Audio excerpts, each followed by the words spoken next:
ഗിരീഷ് എഡിയുടെ സംവിധാനത്തിൽ നിവിന് പോളിയും മമിത ബൈജുവും. ഓണച്ചിത്രമായി ബെത്ലഹേം കുടുംബ യൂണിറ്റ് എത്തുമ്പോൾ മലയാളി സിനിമാപ്രേമികൾ വലിയ പ്രതീക്ഷയിലായിരുന്നു.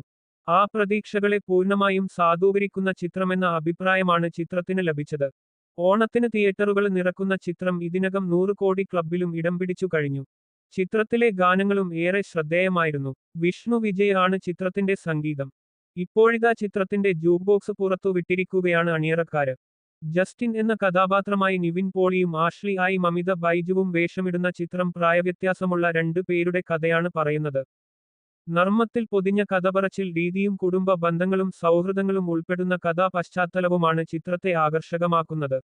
പ്രേമലു വിന് ശേഷം ഗിരീഷ് എഡിയും ഭാവന സ്റ്റുഡിയോസും ഒന്നിക്കുന്ന ചിത്രം എന്ന പ്രത്യേകതയും ബെത്ലഹേം കുടുംബ യൂണിറ്റിനുണ്ട്.